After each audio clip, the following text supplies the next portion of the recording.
I don't have anyone on my docket listed as Ryan John Family of Hart. I have an individual listed as Ryan John Hart. That's either you or it's not. You get to tell me whether or not that's your name. If it's not, then I need to call a different matter and bring somebody else into my hearing room. Your Honor, I'm the representative of that entity, yes. That's not an answer, sir. Your name is either Ryan John Hart, in which case you're invited to participate in the proceeding today as Ryan John Hart, or you're not Ryan John Hart, in which case I have no use for you to be in this hearing today. So tell me your name so that I can determine whether or not you're the proper person to be called in this case. My name is Ryan John Hart. May I ask a question, Your Honor? No, you may not. Mr. Hart, this is not a complicated process, and this process does not get less uncomplicated. When I call a case, I start by identifying the parties that are to the case. When I'm confident I have the correct parties to the case, I proceed then and decide how to go forward.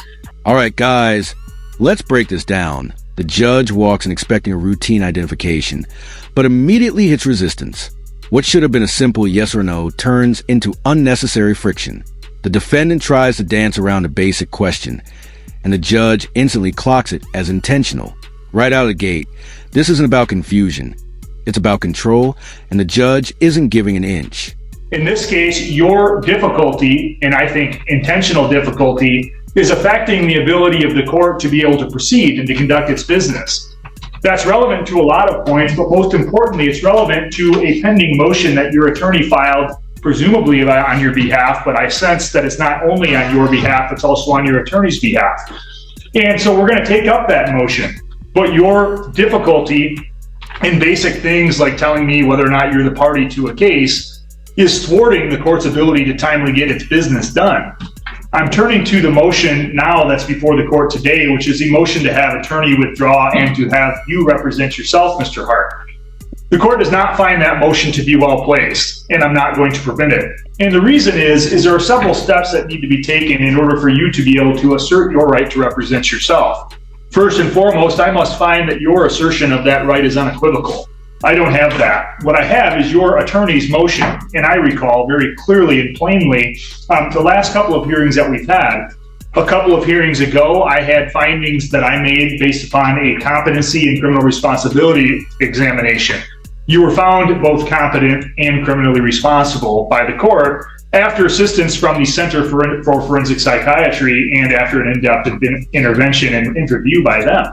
I made the findings, your attorney agreed with them, and the prosecutor agreed. I have not once heard you make any type of unequivocal request at all. What I instead heard when I consider whether or not there's an unequivocal request for you to represent yourself is your attorney explained to me, I think this was 2 or 3 hearings ago now, that he was somewhat conflicted. And these are not his exact words, but this is what I recall from it. He was somewhat conflicted. You had wanted him to file various different motions, which the attorney did not find were supported by law. And the communication that I had in response to Mr. Seeger, again, was some version of this. I told Mr. Seeger that as the attorney, he and he alone chooses which motions are to be filed and which are supportable by fact or by existing case law or by the extension of existing case law. If he can't make those arguments that are good faith supported by law or an extension for the law, then he's not permitted to file the motions. The judge pivots smoothly into dismantling the self-representation angle, and he does it with precision. He exposes a core issue. This isn't even the defendant's clear request. It's coming through the attorney. That alone weakens the entire argument. What's really being highlighted here is strategy versus substance, and the judge sees straight through it as an attempt to game the system.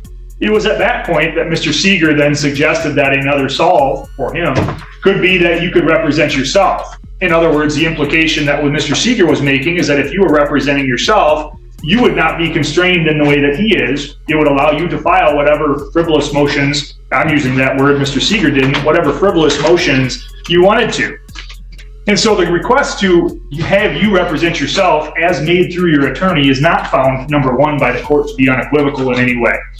Number two, I would have to go through with you and be confident that you understood the maximum penalties associated with the crimes. I have every reason to believe that you understand the maximum penalties, but I have every reason to believe that if you and I had a discussion about what those maximum penalties were, you would express confusion and you would not express a knowing, confident, and voluntary understanding of those things. And so I'm not yet even going to get to that second step. I also, of course, would have to, under People versus Anderson, the binding Michigan Supreme Court case regarding waiver of constitutional right to represent yourself, I would have to make specific other findings. And those findings specifically are that I would have to determine, after a conversation with you, that you acting as your own attorney would not disrupt or unduly convenience or burden the court in the administration of the court's business. What is plain, obvious, and unarguable in over the last 2 or 3 hearings is that if you were permitted to represent yourself, you would make the court's administration of justice difficult, you would delay matters, you would be disruptive, and your representation, therefore, of yourself would be unduly inconvenient to the court and the court's operation of its business. For that reason, even if I found that you otherwise made an unequivocal request, which you haven't, even if I found that you clearly understood and you expressed your waiver knowingly, intelligently, and voluntarily, the court would still not grant your request through your attorney to represent yourself under specific circumstances here. It's my firm finding based upon the background that I'm aware of. Now the judge tightens the screws.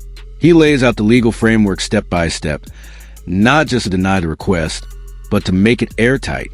Then comes a real blow. He openly states the defendant would likely abuse the system with frivolous filings. That's not just a denial, that's a credibility hit. At this point, the court isn't just unconvinced, it's actively concerned. That to allow you to do so would only encourage you to file what are very spurious and frivolous motions. It would waste the court's time, it would waste the prosecutor's time. And although it would waste Mr. Seeger's time to have him remain on, the court also notes that even if there is good cause for Mr. Seeger to withdraw, the Michigan rules of professional conduct allow the court to continue an attorney's appearance and order that an attorney continue on a case even when there's good cause to withdraw.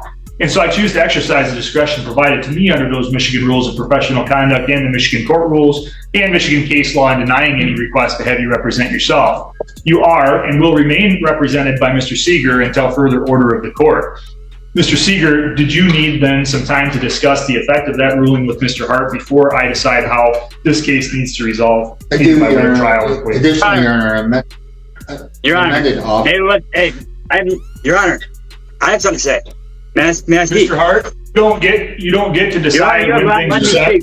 That's again part of the issue. The judge has not let me speak in more than three. Mr. Hart, this will not be an argument. This case will not proceed by me talking over you or you talking over me. Court proceedings by law and by procedure, Mr. Hart, are to be ordered.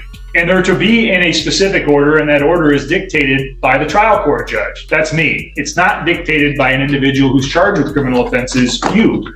And so I'm going to exercise my discretion to control those proceedings. You right now, Mr. Hart, are free on bond. I don't particularly have any care as to whether or not you're free on bond or whether or not you sit next door, except to this point. For today, I'm going to expect that you disagree with my decision on your motion to have you represent yourself. Here's where things escalate. The defendant tries to interrupt, and the judge shuts it down immediately. No hesitation, no tolerance. This becomes a power reset. Who controls the courtroom is no longer a question. Then comes the warning. Bond status is on the line. That's a sharp shift from procedural debate to real consequences. The judge is making it clear this behavior won't slide. I'm going to therefore excuse any further appearance of you for purposes of today's hearing and today's hearing only. I'm going to set this matter for a new hearing after I hear from your attorney and from the prosecutor. That new hearing is going to be set in person. The reason I choose in my discretion to set it in person is because if you're disruptive or unduly burdensome to the court at the next hearing in person, I'm going to view it as a violation of your bond conditions. And if I view it as a violation of your bond conditions, you're going to be subject to the contempt powers of the court, which includes me revoking your bond and you sitting next door. Because if I have your bond revoked and you're sitting next door, I'll know that Mr. Seeger can locate you and communicate with you. And if you have your bond revoked, I'll know that I'll be able to better control the situation than I can over an electronic communication like we're doing now. Because as you've demonstrated, the only way I can control the proceedings right now is to mute you so that you can't speak over me. That's not an effective way of running a courtroom, but it's the only way that I'm given your attitude, experiences, and your frustration. Mr. Seeger, did you wish to make a responsive record? No, Your Honor, I do understand the court's ruling and I clearly will abide by it. Be that as it may, Your Honor, and I will discuss this with Mr. Hart. There was an amended offer that was extended, which Can you please speak up so that Mr. Hart can clearly... Sure, Your Honor. There was an amended offer that was extended, which is much more favorable than the previous offer. I will discuss it with him. He can determine how he wishes to proceed. All right. Did you want to, for purpose of the record, state that offer on the record? Your Honor, my understanding is that he could plead to one count of attempted resisting and obstructing, which would be a misdemeanor in lieu of dismissal of the attendant charge together with the habitual offense. The judge removes a defendant from the equation entirely for the moment, which is a calculated move. If you can't follow structure, you don't get to participate. He then raises the stakes further by forcing the next hearing to be in person, where control is absolute. This isn't just scheduling, it's containment. The court is adapting to the defendant's behavior and closing every loophole. What was the habitual offender notice that was charged? It was I don't have it in front of me, Your Honor, because I just had the motion. Your Honor, he's subject to a habitual 4. I believe it's on the information. And I just didn't have the file in front of me, but do you disagree with that, Mr. Seeger? No, Your Honor. All right. So, Mr. Hart, it's very important that you not only hear the offer that's been made as an offer to an attempted resist and obstruct charge for dismissal of the existing charge as well as a habitual 4th, but it's fundamentally even more important that you talk to Mr. Seeger about that. He can give you advice. You ultimately get to decide how to proceed, and it does not matter to me how you proceed, so long as you proceed with the understanding that court procedures require structure, and that structure will be followed by you and by anyone else that's in this courtroom, or there will be alternative options considered by the court. Mr. Ziegler, anything further on any of that the people would like to offer? No, Your Honor. No, sir. All right. The court will set this matter for a status conference next month. I will require that everyone in this matter be in person for the reasons I've already explained. Mr. Hart, you're free to sign off now. I expect you'll talk with your attorney and be here in person next month. You'll get a notice in the mail. The tone shifts, but the pressure doesn't. A favorable plea deal is introduced, and it's clear this is a strategic off-ramp. The judge emphasizes consultation, but also reinforces structure one last time. It's almost a final warning wrapped in professionalism. Take the deal seriously. Follow the rules or face what comes next. The system has drawn its lines very clearly. Make sure to like the video, subscribe to the channel, and we'll see you in the next one.